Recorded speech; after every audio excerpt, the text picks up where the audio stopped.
be on. Hey there, everybody. Here we are for another edition of Thursday Night Adult Bible Study. We are working our way through the life of King David, and we're going to do a quick review of chapter 2 before we move on to chapter 3. Not sure everybody remembers chapter 2. They've slept since then. Okay, so in chapter 2, apparently I'm just going to hack and cough for a while. In 2 Samuel chapter 2, I just finished one of those. I'd like to think that it would work for more than 5 minutes, but I'll keep it on reserve.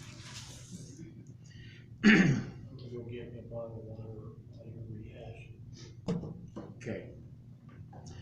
2 Samuel chapter 2.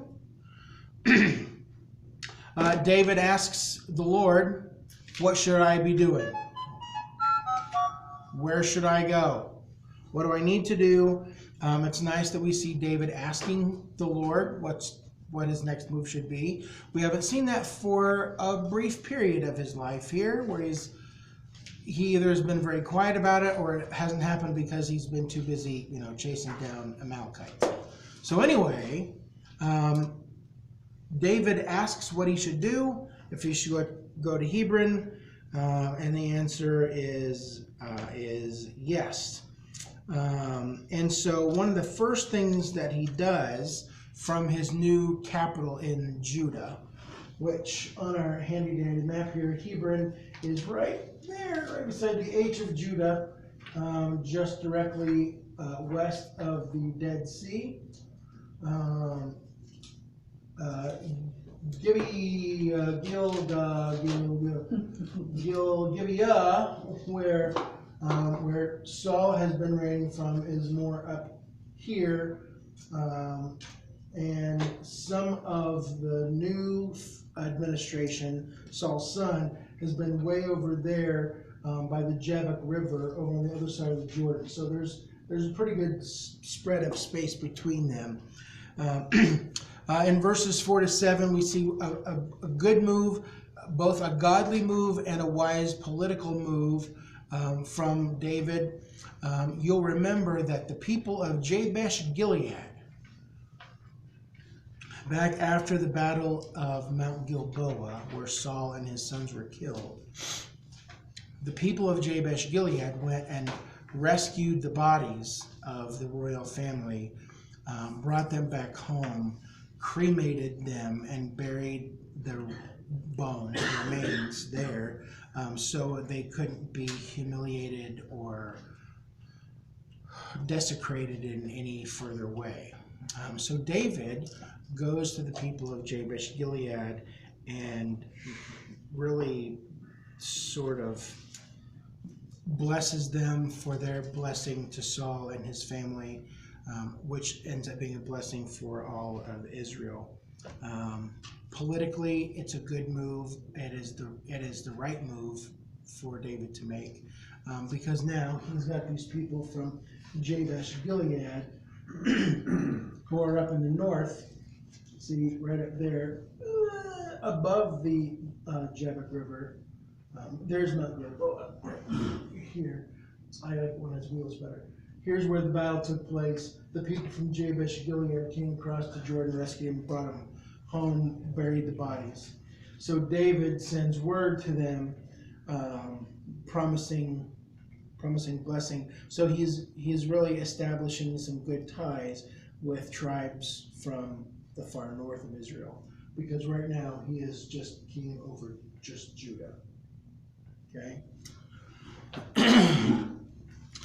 We also, in the last chapter, went over some of David's family and the cast of characters here. I'll pass around some handouts. I don't know. Oh, there we are. Yeah. There is a map, and there is a family tree. If there's anything else you're missing, it's right here in my handy dandy folder. We're going to look through that later. We talked about David's wives. Here in Hebron, he has two, Ahinoam and Abigail. We also mentioned his first wife, Michal, the daughter of Saul, who was taken away from him. She's going to show up here in chapter 3. Abner, we said, is Saul's cousin, and has also been serving as the general over all of Israel's army. And then he's the one who introduced David to Saul back after David had killed Goliath. We talked about Ishbosheth, who was the last son of Saul that Abner put on the throne of Israel. So they're all from the tribe of Benjamin. We talked about David's 3 nephews. They're the sons of his sister Zeruiah, Joab, Abishai, and Asahel. All 3 of them are warriors. They're all soldiers. Joab is essentially the leader of David's forces. We looked at their 3 major movements in chapter 2. First, Ishbosheth, the son of Saul, is installed as the king by Abner. Down in verses 12 to 17, Joab and Abner get together at a pond, a pool outside of Gibeon, not Gibeah, Gibeon, where the 12-on-12 warrior combat to see who would win. What we see is that they all grabbed a hold of each other by the beard, and they all stabbed each other. So the red team and the blue team grabbed each other by the face. Everybody stabbed everybody. They all fell dead. The battle went on after that for some time. Abner's forces were pretty soundly beaten, and he began to run in retreat. David's nephews pursued him, and the fastest one, who is Asahel, died as Abner thrust the butt of his spear backwards into Asahel's stomach. It came out the back. But didn't he try to get the kid not to? Yeah, you should stop chasing me. Stop chasing me. There's nothing good going to come of this. Face your brother Joab. Right. I believe he knew Joab was a hothead and crazy. So the 2 remaining brothers take up this chase after Abner. Finally, Abner says, look, there's no good can come of this. We need to stop. And so Joab says, okay, well, it's a good thing you did that, because we would have chased you forever. So Judah lost 20. Benjamin, who are Abner's men, lost 360. A pretty lopsided battle. That brings us to chapter 3, and we are not by any stretch of the imagination going to get through all of it. There are too many other little side things we have to talk about. Because, getting off deep in the weeds, for me, is some of the most fun part. All right, so verse 1 of chapter 3. Well, that's chapter 2. Chapter 3, the war between the house of Saul and the house of David lasted a long time. David grew stronger and stronger, while the house of Saul grew weaker and weaker. Sons were born to David in Hebron. His firstborn was Amnon, the son of Ahinoam of Jezreel. His second, Kileab, the son of Abigail, the widow of Nabal of Carmel. The third, Absalom, the son of Maacah, daughter of Talmai, king of Geshur. The fourth, Adonijah, the son of Haggith. The fifth, Shephatiah, the son of Abital. And the sixth, Ithream, the son of David's wife, Aglah. These were born to David in Hebron. All right, verse 1 starts out by making sure we know that the conflict between the 2 houses in Israel is going to go on for a while. It has gone on for a while. The house of Saul and the house of David have been at it for some time, and David continues to increase, Saul's house continues to decrease. So the question really is, for most of Israel, well, who is the king going to be? Because we never heard of Saul's other son, this guy, did we? We just heard about He's Jonathan. not mentioned until here. In most places, most royal dynasties, how does it work? When the king dies, who becomes the next king? First son. The first son. And if he's not available, the next son. Or maybe the king's brother. That's typically the way that it works in most royal succession. So generation after generation, the grandson, the great-grandson, the great-great-grandson of the king, they all take their place on the throne. So is this one older or younger than Jonathan, or do we know? My guess is that he is the youngest of the four, because he didn't go off to battle with his brothers. I would assume that he may be like teenaged young prince. Once in a while in kingdoms, when the king dies, a general who is very strong might come along and flex a little bit and put a weaker descendant off the throne.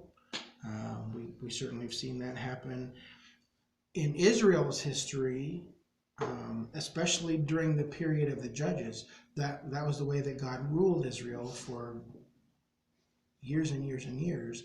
There was no single tribal, single national leader, but God would raise up men like Gideon or Samuel or Samson or a woman like Deborah to become just a local, regional leader to protect his people. But they were all appointed by God, called out by him to do that. They had no other claims, no other qualifications other than God said, "This is my job," which seems like that's enough of an endorsement.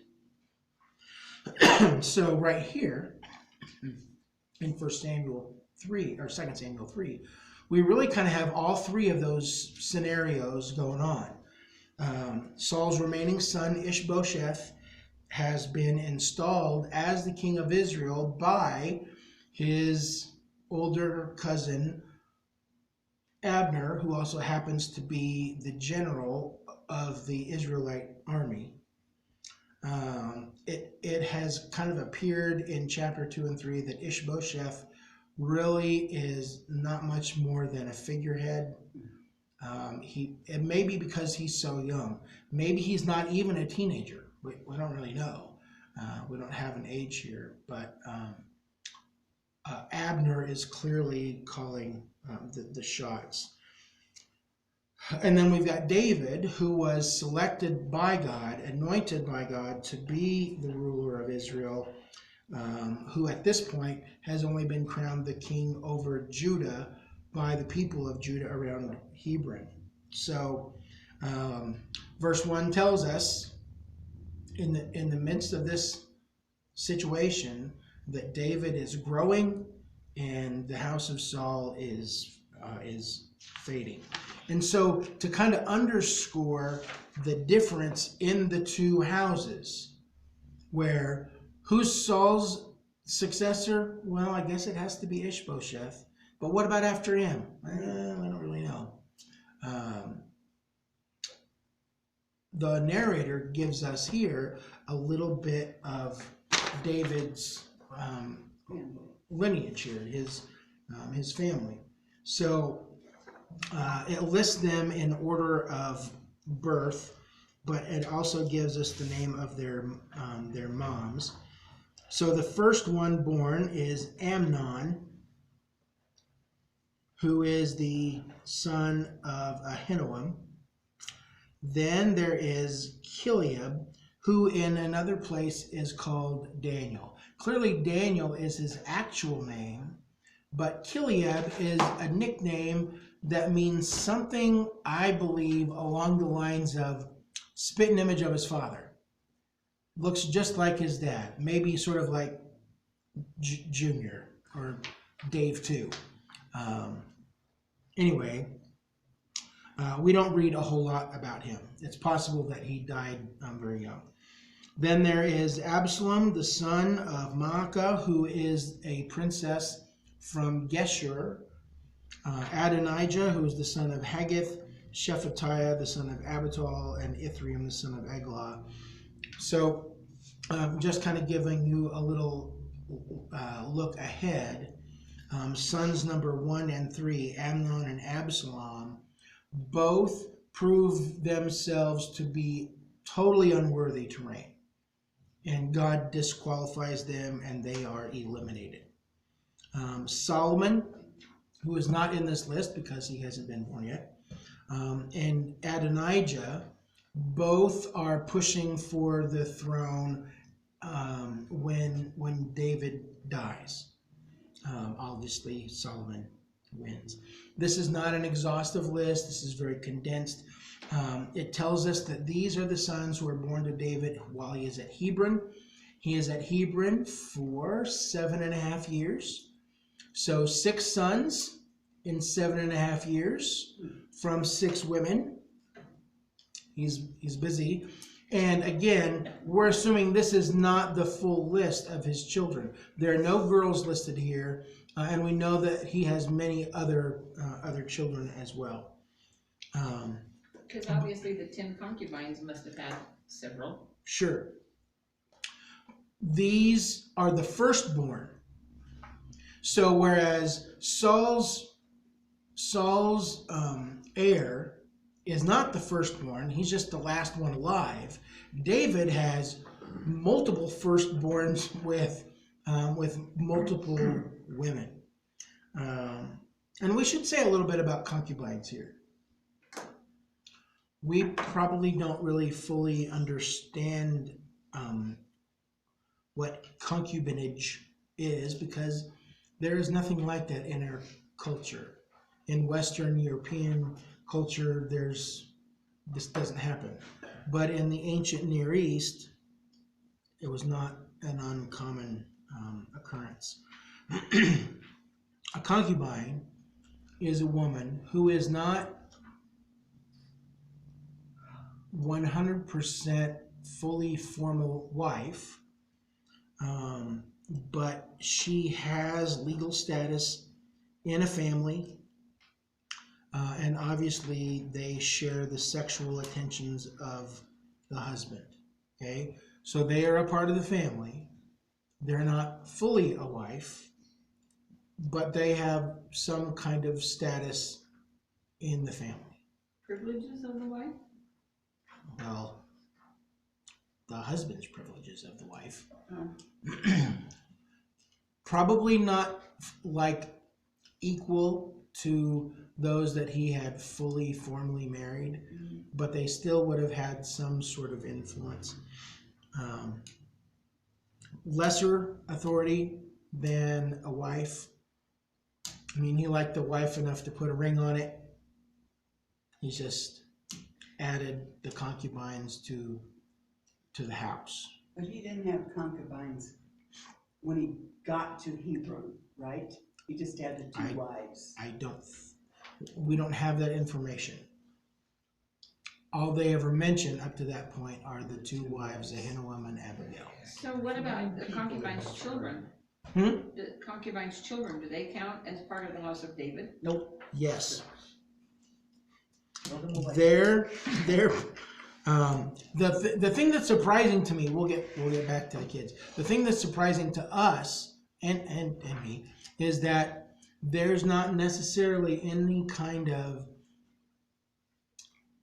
negative or derogatory implications in being a concubine. Back then.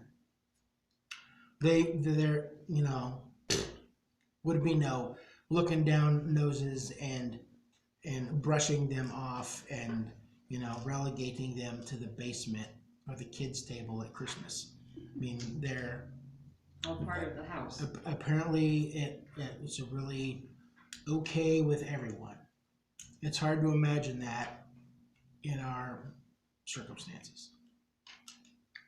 Now, their children, and I'll qualify that by saying their sons, because girls didn't inherit anything. The sons of the concubines were treated as full heirs, although they may have had a slightly diminished status. You know, you think about you go back all the way to the beginning of Israel with Jacob. He married Leah because he thought he was marrying Rachel. Laban tricked him, his father-in-law tricked him. And so he worked for 7 years to get the first wife, who was the wrong one. And so he worked another 7 years to get the second wife, which is the one that he wanted, Rachel. And then he also had their maids were his concubines. So he had 12 children with 4 women. Some of his favorite ones were Joseph and Benjamin, who were Rachel's children. That's the wife he really wanted in the first place. Going that far back, there is clearly some layer of difference, but each one of those sons of Jacob became the leader of one of the 12 tribes. So they were all very influential, powerful men.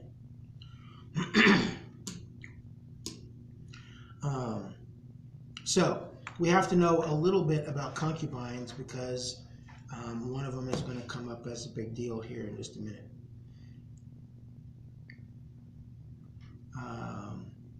Verse 6.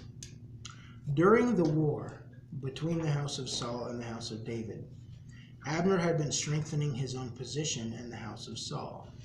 Now, Saul had a concubine named Rizpah, daughter of Aiah, I don't know how to say that.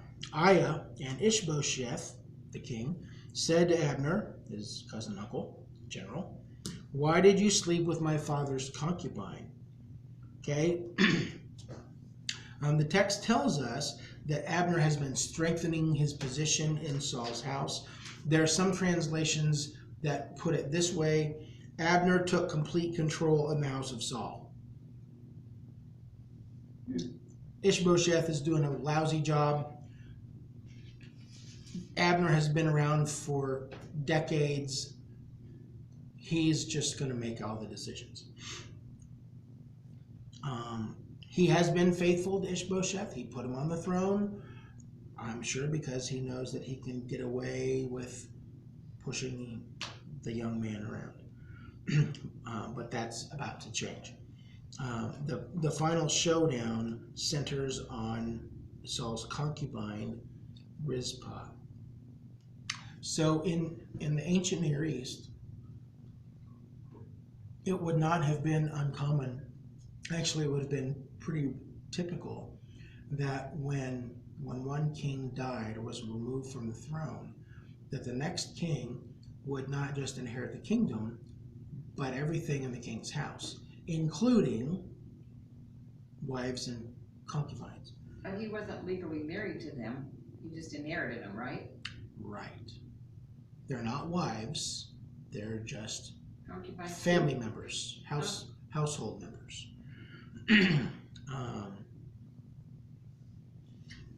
And so taking on the harem of the king is essentially the mark of taking the throne. I'm going to take the throne and everything else that belongs to the king. Okay? So we'll read later on that one of David's sons tried to take the throne specifically by sleeping with one of David's concubines. Okay? So it is a big deal. And so here in chapter 3, King Ishbosheth accuses cousin General Abner of trying to steal the throne by sleeping with one of the royal concubines. We don't see that when we just read that sentence. But when we get underneath it into the culture of it, it's like, oh, This is a really big deal. This isn't just, well, he had a cute little blonde thing, and Abner kind of took a shine to her. Like, no. Ishbosheth is accusing his uncle cousin of trying to steal the throne from him. Okay, and so Abner responds in anger. Am I a dog? Am I on Judah's side? He absolutely proclaims his loyalty. Abner was very angry, verse 8, because of what Ishbosheth said, so he answered, am I a dog's head on Judah's side? This very day I am loyal to the house of your father Saul and to his family and friends. I haven't handed you over to David, yet now you accuse me of an offense involving this woman. May God deal with Abner, be it ever so severely, if I do not do for David what the Lord promised him on oath, and transfer the kingdom from the house of Saul, and establish David's throne from Israel and Judah, from Dan to Beersheba. Ishbosheth did not dare to say another word to Abner because he was afraid of him.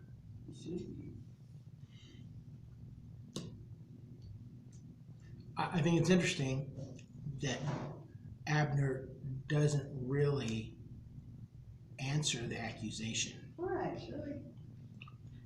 He just asks. He answers with a just question. throws this up. I am shocked and appalled. How dare you accuse me of this horrible thing? And so he says, am I a dog? Now, sometimes amongst the younger people, they might call somebody dog, like, hey dog, what's up? What's up, dog? It's not really that big of a deal. It's just kind of a, just a cute little name. Slang. Here, in the Middle East, a dog was not a pet. A dog didn't eat from your table and sleep in your bed and ride in your purse and stick his head out the chariot window. Okay? Dogs were mostly wild animals. They were scavengers, which meant that they touched dead things. That meant that they were ceremonially unclean. They were probably full of disease. They're always opportunistic. Much later on, Queen Jezebel falls out of the tower and dies in the street, and the dogs come and eat up everything except her hands and feet. They're opportunistic. They're not fluffy pets named Buddy or Princess or Max. Okay. This is a big blow. Now Abner is the one who says, so you're calling me a dog, a mangy, opportunistic,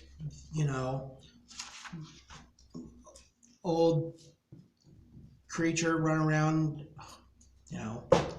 I would get more graphic here, but the company is way too mixed. So anyway, this insult and this injustice is like the last straw, although it kind of seems like it's really the first one too for us.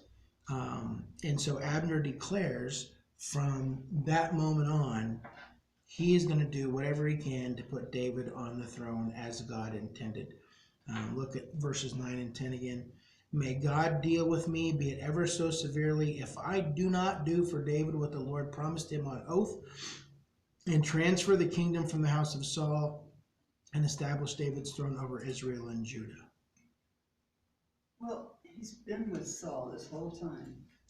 And for him to turn just like that in David's way, this must have been a terrible rebuke or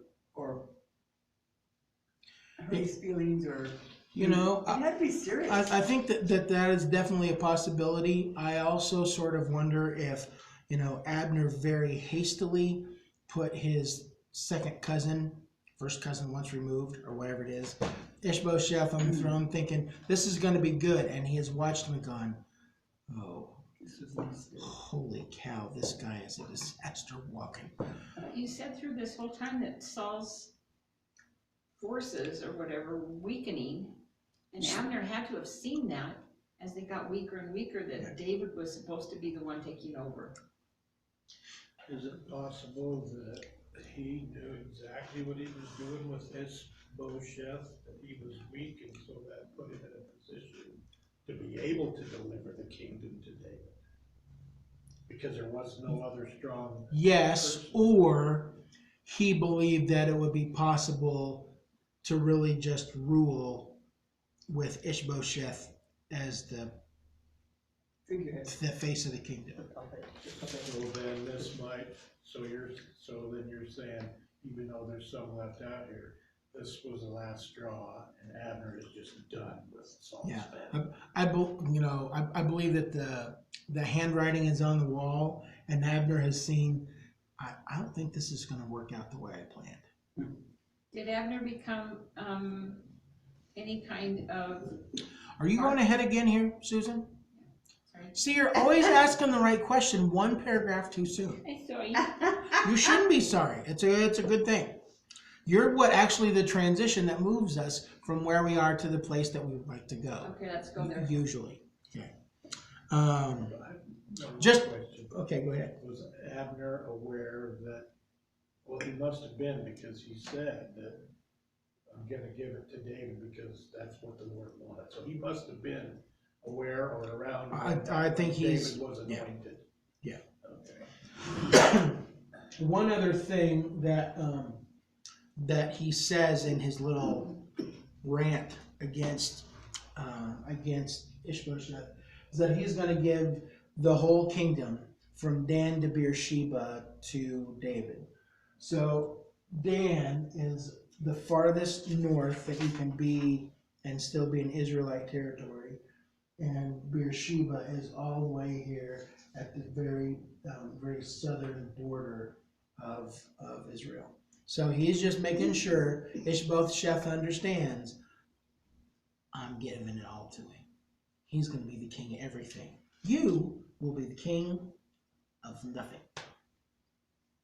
I like what you said. This was the last straw, but it was also the first straw for us. Yeah, for as far as that we can tell. Now there may have been a bunch of other things that happened, but it feels like it's like his first bad move is also his last bad move.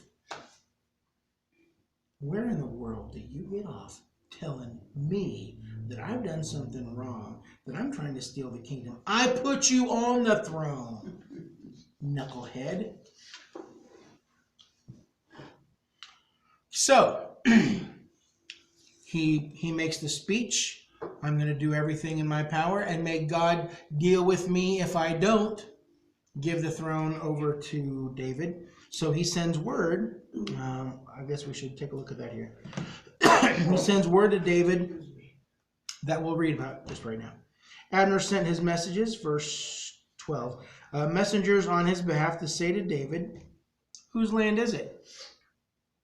Make an agreement with me, and I will help you bring all Israel over to you. Good, said David, I'll make an agreement with you, but I demand one thing of you. Do not come into my presence unless you bring Michal, son of Saul, when you come to see me. It's his daughter in my book. Sorry, Yes. Michal, daughter of Saul. I don't know what I said. I said son. All right. Well, that doesn't make any sense because she's a girl. That's weird. Then David sent messengers to Ishbosheth, son of Saul. There's the son. Demanding, give me my wife Michal, whom I betrothed to myself for the price of 100 Philistine foreskins. All right, so Abner says, look, buddy, because they've known each other for years and years. Since David was the giant killer at 17 or 18, and now probably at least 30-ish, they have known each other literally for years. Abner says, buddy, tell you what, you need to be the king. Here's what I'm going to do. Let me make you a deal. I want to get together. I want to give you the kingdom if we can make an agreement, if we can strike a covenant. And David says, awesome. That is a great idea. That's much better than a long, protracted, bloody battle where you've got a civil war, brothers fighting brothers, cousins fighting cousins for years and years.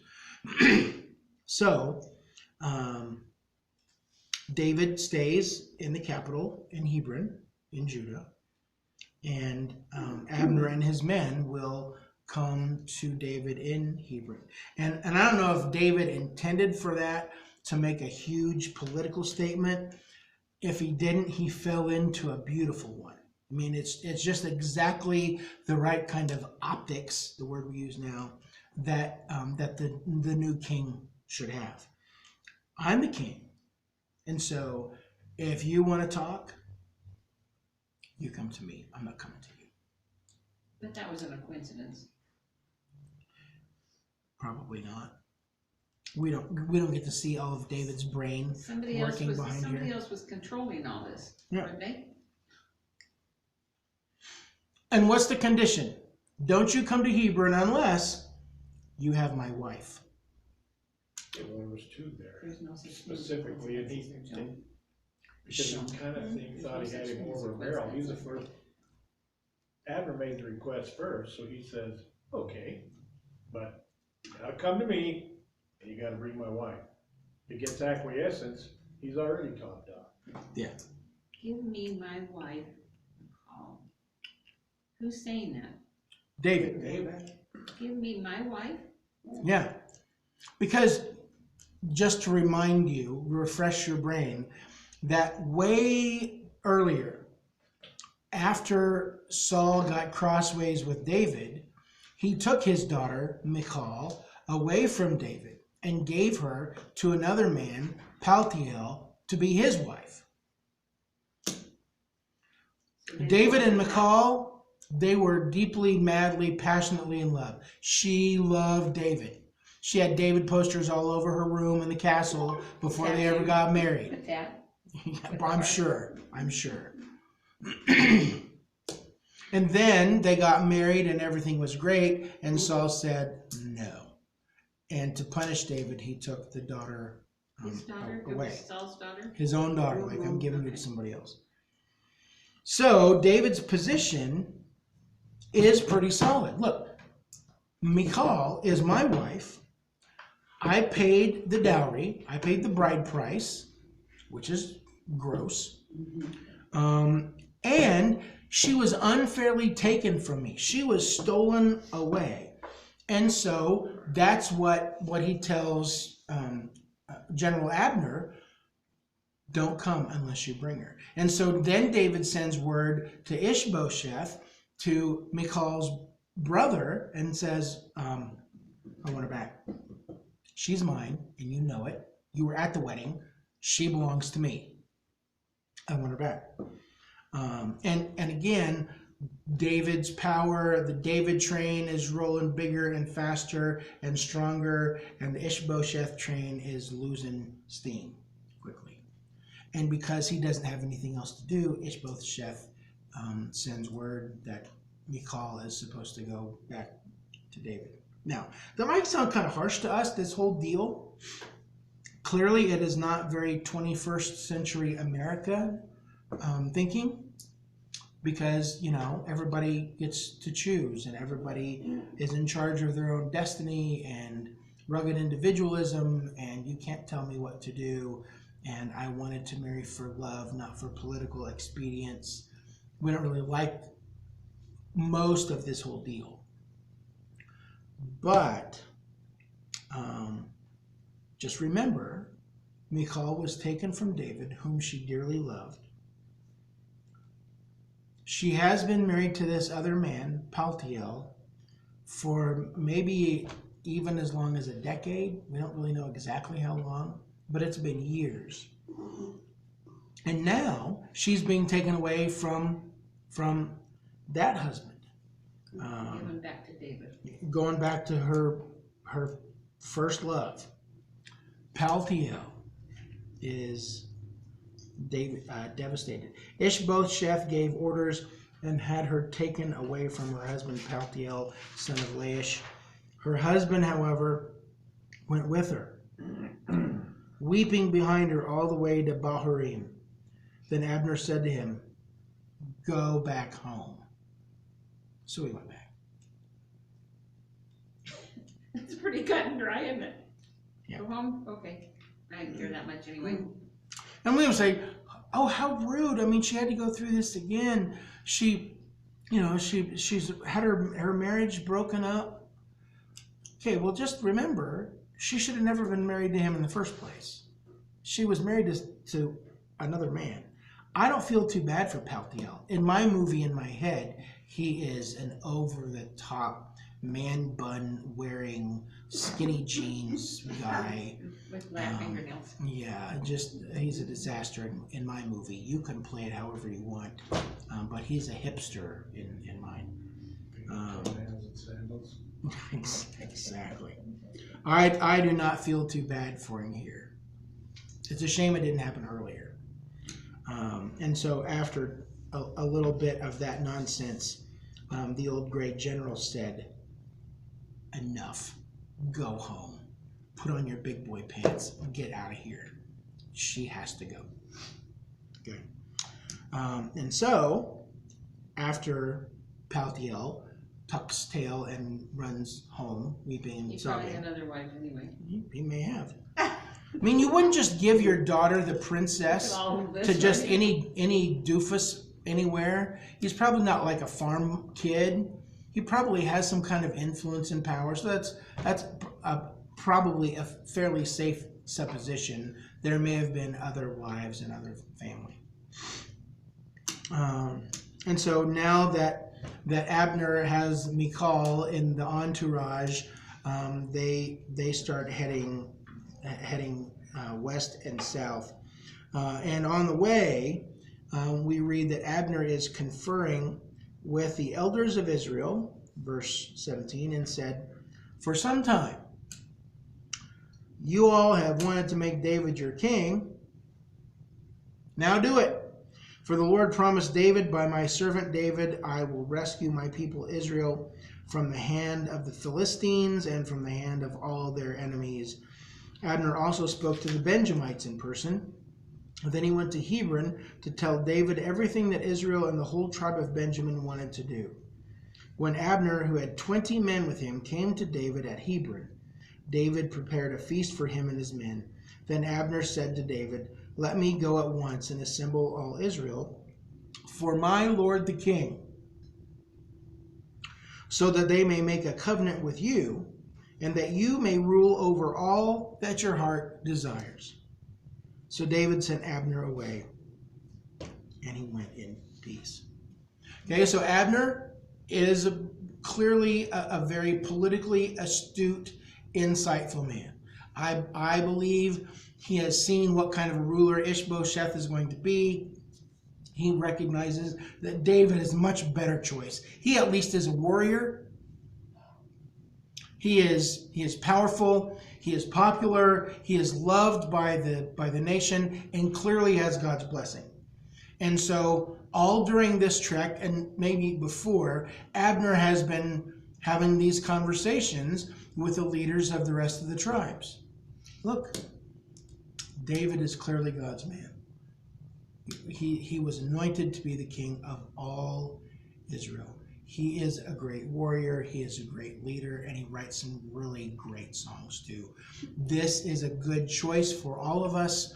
We've all talked about having David as the king before he went away. We all wanted him to come back and be the king. Now is the time. Let's do it. And it's not just with all the leaders of all the tribes. He also specifically goes to Benjamin, to his own tribe. Saul's own tribe, to say, "Look, brothers, cousins, he's the one. God has anointed him to be the leader. He's going to be the king." It's like major campaign speech time. You've always wanted him. God promised him. He's going to get things done. He's going to make Israel great, like we haven't been in a long time. It's clearly just really great campaigning. He is giving his endorsement as the commander of all of the Israelite army. This is the guy I'm supporting. Okay? That's Abner. Abner is waving the flags, he's riding on the back of the train, he's kissing the babies, handing out the David for King buttons, he's doing the whole deal. Okay? And that was after he brought the woman back, huh? I believe that's happening as they're making their way to As Hebron. he's bringing her back to him. Okay, and so verse 19 says, he went to Hebron to tell David everything that Israel and the whole tribe of Benjamin wanted to do. Guess what? They're all on board, David. Everything that Abner wanted, everything that David wanted is going to happen. There's significant promises of support for David. And so when he gets to Hebron, Abner is ready to call all of Israel together, to bring all the tribes together for, and this is an important address, for my Lord the King. Not for the King of Israel, or not for the King of Judah, or not for the Lord's anointed, for my Lord the King. And I think if we stop right there, which we're gonna, that it seems like everything is good. The civil war has been averted. Abner is committed to David. Michal has been returned. David is satisfied. The covenant is made. There is peace. The passage ends with, and Abner went in peace. And Ishbosheth. he's out of the picture. Well, What's that about? he will show up in the picture again, but it's not for long. And it's mostly a red smear. So, Well, But he's not somewhere- empowered, he doesn't have any authority anymore. Yeah, somewhere in my reading it said he only reigned for 2.5 years. But I'm just amazed at how big Israel is compared to Judah. You know? The other 11.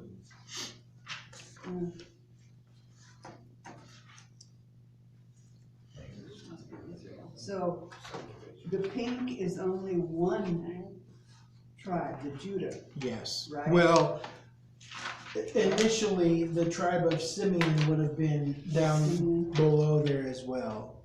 And there's not really much information about them, but Beersheba is in the Simeon territory, so it could be that he didn't get quite all the way down there. It is a big territory. Dan is way farther north of the Sea of Galilee than this picture shows. I appreciate these They pictures. just picked where the population here. Yes. Okay, so we will pick up next week at verse 22. Because although it looks like there is peace, Doesn't look good. maybe Just a facade there's peace. for a minute. All right, so be sure to tell all your friends that we're here. We're having Bible study. We'd love to fill up the room. This stuff with David is good stuff. It's thought provoking. There's lots of good things going on under the surface and between the lines, which is the stuff that I like to think about the most. Because I think we can read the Bible and go, oh yeah, what a great story. But if we think about it in our terms, how our minds work, like, oh yeah, that would have really ticked me off, and I would have been looking for revenge. Absolutely. And so were they. That has always been my struggle, is trying to put myself in Old Testament or even, gospel times to try and understand their reactions the way they would have reacted. Right. How Well, would I know about the concubines? okay, like It was just a little it bit says on the side. like it says in Scripture, there's nothing new under the sun. People are people. That seems like that should be a song. People are, how can it be? Yeah, we're not much different than David or Saul or Abner or Israel. Nature's never changed. And war is still war. Yeah. So we will pick up chapter 3, verse 22 the next time, and move on into chapter 4. If you want to follow along, I will, now that I've had success with this recording, I will try to go back and redo last week's and get it up there as well, so you can catch up for those of you who may have missed it, which is actually larger percentage of it. So. Absolutely. Okay, I'm gonna go ahead and turn this off because I hate looking at myself. Bye.